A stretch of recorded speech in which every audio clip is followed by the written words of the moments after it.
What's up, guys? Welcome to the Stats Free Sports channel. Here to bring you a video discussing the topic of Pat McAfee versus ESPN / Walt Disney. Let's get into it, guys. So, if you haven't seen, Pat McAfee came out and kind of dropped the bombshell, right? A day or two ago now?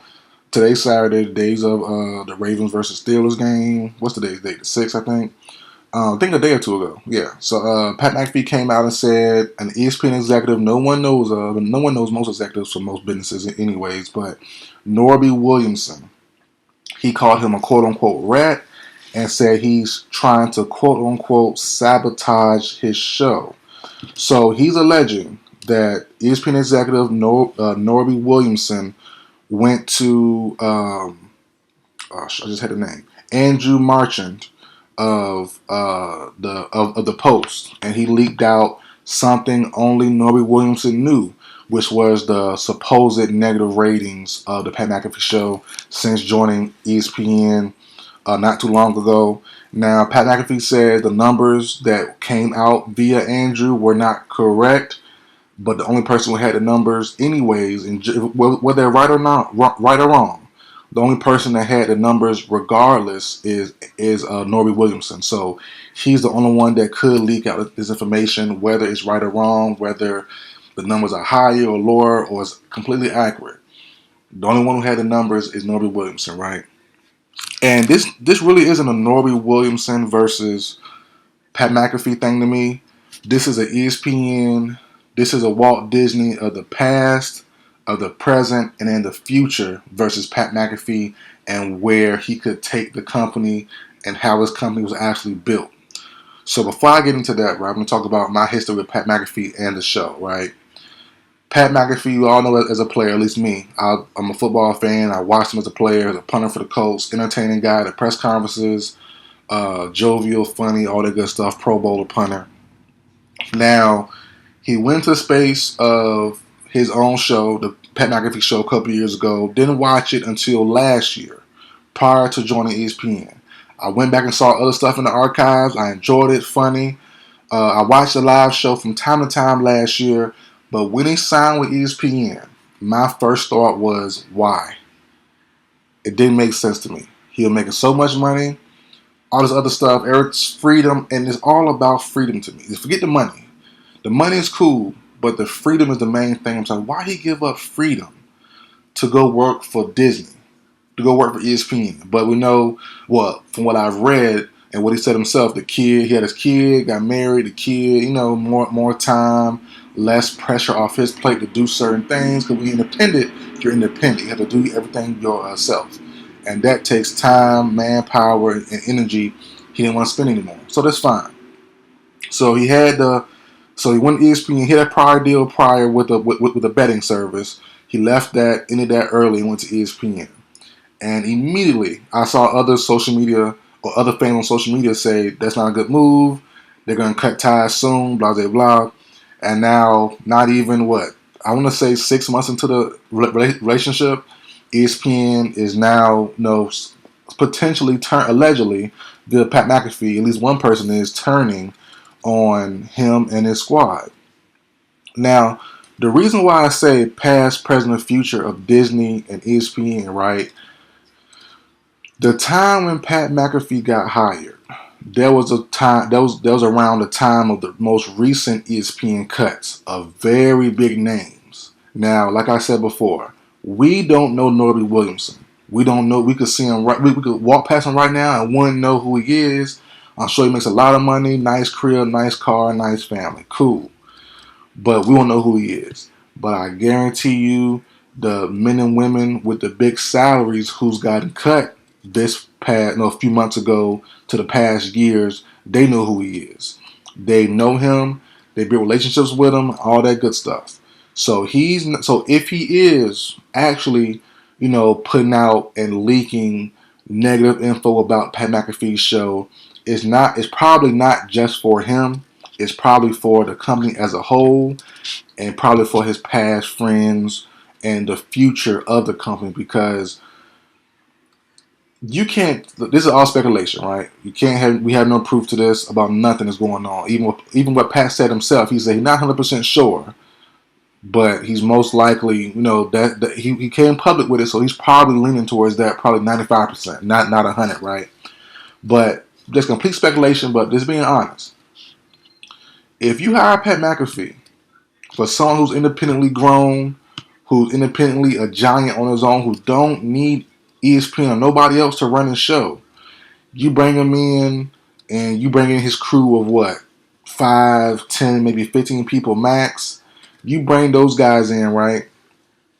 What's going to happen to your on-air talent? What's going to happen to you eventually, being Norby Williamson? So I can definitely see, Norby Williamson doing something for the team, for the squad, for the past team, for the current team, and for the future team of ESPN. Because if they continue to, or if another Pat McAfee, whether white, black, Mexican, whatever race, whatever Asian, if they build their program up independently to be somewhere near that level, to be entertaining, to have the fans commenting negative or positively about it on a day-to-day basis, and capture their attention day to day, with no issues, with no real scandals, with no real problems, and getting former top tier players to connect with it, to come to it, to grow with it, which is possible. It's not impossible. The Pat McAfee's his rise to stardom is definitely rare, but now he put out the blueprint.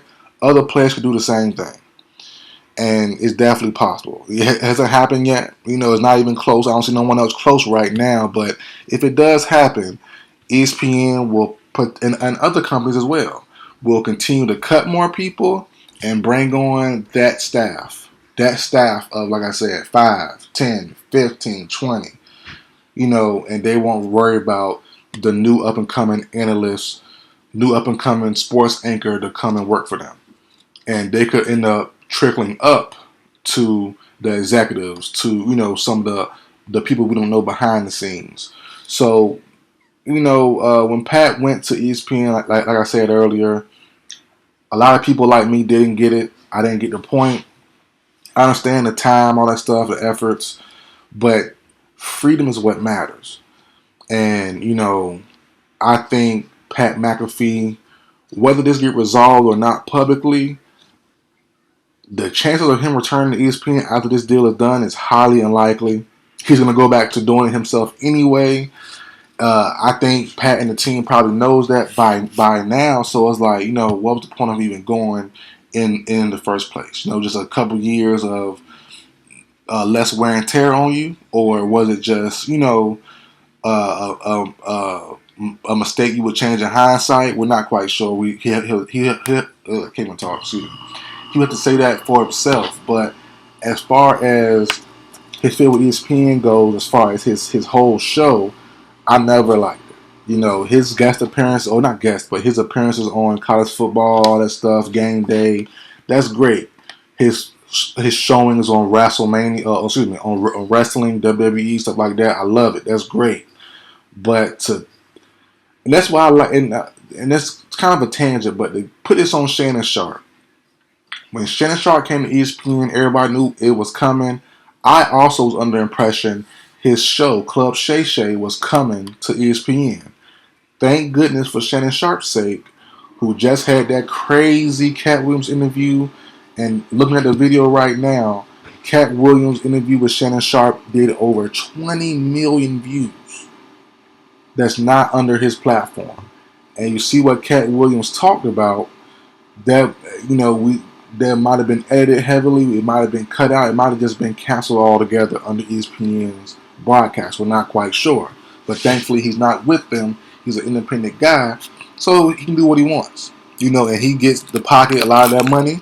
He gets, or spread it to his team. I know it's not just him, it's more of a team with him as well. Not ESPN, but it's also people who expect to get paid and also help him out, lighting, the decoration, script, prompt, all that stuff. He's not a solo dolo guy, but just I'm happy he didn't come with everything to ESPN. And I think Pat, who always lends his service to ESPN anyways, I thought I should have not brought everything to ESPN either. But like I said, I get the reason why he said why his new family, new kid. I get it, but I would definitely love to see him away from ESPN once again and go back to being independent, or someone else who's not as strict, or at least as far as censorship goes, or who's not as